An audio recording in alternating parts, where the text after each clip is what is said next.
देश में बीते 24 घंटे में कोरोना के 48,000 से ज्यादा नए केसेस सामने आए हैं। इसके साथ ही कुल संक्रमितों की संख्या करीब 81 लाख पहुंच चुकी है। लेकिन बीते 24 घंटे में 57,000 से ज्यादा मरीज ठीक भी हुए हैं।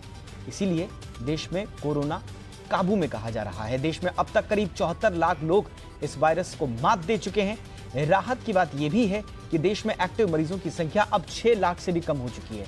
यानी कि पूरे देश में इस वक्त 6 लाख से भी कम लोग इस वक्त कोरोना से पीड़ित हैं। वहीं 24 घंटे में 563 लोगों की जान गई है। कुल मौतों का आंकड़ा 1,21,000 के पार पहुंच चुका है। लेकिन आईसीएमआर का कहना है कि देश में 10 करोड़ से ज्यादा टेस्ट हो चुके हैं और बीते 24 घंटे में 11 लाख से ज्यादा टेस्ट हुए हैं। तो देश में भले ही कोरोना काबू में होता दिख रहा हो, लेकिन दिल्ली और केरल ने मामला बिगाड़ा हुआ है। यहां कोरोना के मामले तेजी से बढ़ रहे हैं। ताजा आंकड़ों के मुताबिक दिल्ली में 24 घंटे में ही 5,739 नए मामले सामने आए। राजधानी में कोरोना मरीजों की संख्या 3,75,000 के पार पहुंच गई है, जबकि 6,000 से ज्यादा लोगों की मौत हुई है। इसी तरह से केरल में भी कोरोना के मामले बढ़ने लगे हैं। पिछले 24 घंटे में ही केरल में 8,500 नए मामले सामने आए हैं। पिछले 4 हफ्तों की बात करें तो केरल में रोजाना मामलों में औसतन 11% की वृद्धि दर्ज की गई।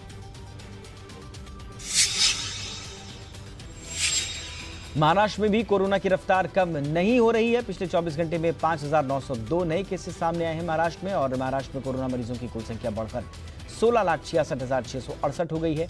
महाराष्ट्र सरकार ने लॉकडाउन को 30 नवंबर तक बढ़ा दिया है। हालांकि पहले से दी गई सशर्त ढील जारी रहेगी।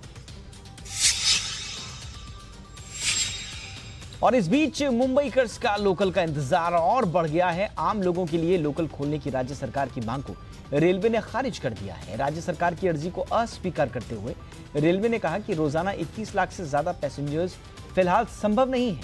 रेलवे ने साफ कर दिया है कि अभी सभी के लिए लोकल शुरू नहीं की जा सकती।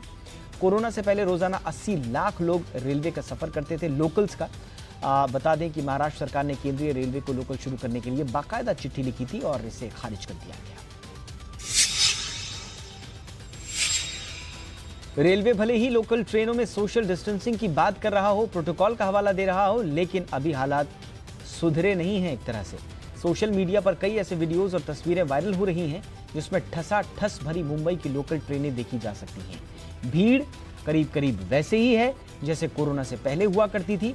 बस फर्क इतना है कि पहले लोग मास्क नहीं लगाते थे, अब लोग मास्क लगा रहे हैं। बस सोशल डिस्टेंसिंग के नियमों की धज्जियां किस तरह से उड़ रही हैं, विजुअल में आप देख पा रहे हैं। में रहते हैं और मास्क नहीं पहनते हैं तो आपको सड़कों पर झाड़ू लगाना पड़ सकता है। दरअसल बृहन मुंबई नगर पालिका यानी कि बीएमसी ने बिना मास्क घूमने वालों को सबक सिखाने के लिए यह तरीका ढूंढा है। बीएमसी ने मुंबई के अंधेरी में मास्क न पहनने वाले को कोविड केयर सेंटर के पास सड़क पर झाड़ू लगवाया। सिर्फ झाड़ू ही नहीं, उनसे घास फूस कटवाई गई, साफ सफाई करवाई गई। बीएमसी ने कई लोगों को बुजुर्गों की सेवा करने के काम में भी लगा दिया। आपको बता दें कि बीएमसी बिना मास्क घूमने वालों से 200 रुपए का जुर्माना वसूल रही है, लेकिन इसके बावजूद लोग बिना मास्क के घूम रहे हैं। प्रधानमंत्री नरेंद्र मोदी आज से 2 दिन के गुजरात दौरे पर हैं। आज सुबह गुजरात पहुंचकर पीएम नरेंद्र मोदी ने केशुभाई पटेल को श्रद्धांजलि दी। केशुभाई पटेल का कल 92 वर्ष की उम्र में निधन हो गया था। इसके बाद प्रधानमंत्री नरेंद्र मोदी ने केवड़िया में आरोग्य वन और आरोग्य कुटीर का उद्घाटन किया। एकता मॉल, चिल्ड्रन न्यूट्रिशन पार्क का भी उद्घाटन प्रधानमंत्री नरेंद्र मोदी ने किया। प्रधानमंत्री मोदी टॉय ट्रेन में बैठे, इसके बाद उन्होंने पपेट शो भी देखा। कोरोना संकट के दौर में प्रधानमंत्री मोदी का ये पहला गुजरात दौरा है।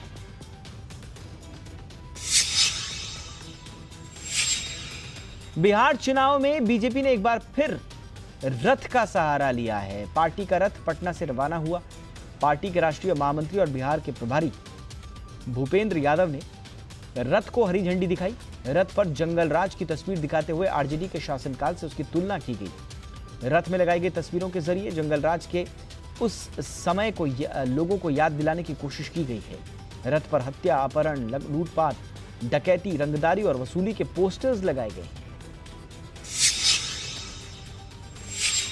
बिहार विधानसभा चुनाव में आरोप प्रत्यारोप का दौर जारी है। बिहार बीजेपी के प्रदेश अध्यक्ष संजय जायसवाल ने आरजेडी नेता तेजस्वी यादव पर हमला बोला है। संजय ने तेजस्वी का नाम लिए बिना कहा कि वो तो शिक्षा व्यवस्था पर बात करते हैं, वो खुद 10वीं पास भी नहीं कर पाए। इस बार सरकार बनने पर उन्हें 10वीं पास करवाया जाएगा। संजय ने कहा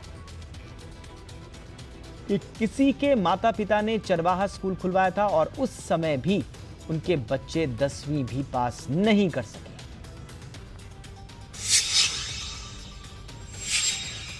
बिहार में चुनावी संग्राम अभी जारी है, लेकिन पहले चरण के वोटिंग के बाद अलग अलग सियासी पार्टियों ने अपनी अपनी जीत के दावे शुरू कर दिए हैं। कांग्रेस ने तो 10 तारीख को नीतीश कुमार की विदाई की तारीख भी तय कर दी है। चुनाव प्रचार करने पहुंचे कांग्रेस नेता सचिन पायलट ने कहा कि 10 तारीख को नीतीश कुमार की विदाई तय है। वहीं कांग्रेस नेता शत्रुघ्न सिन्हा ने एक बार फिर ईवीएम को लेकर कटाक्ष किया। उन्होंने कहा कि अगर ईवीएम पर सब कुछ ठीक ठाक रहा तो लैंडस्लाइड विक्ट्री दिखाई देगी।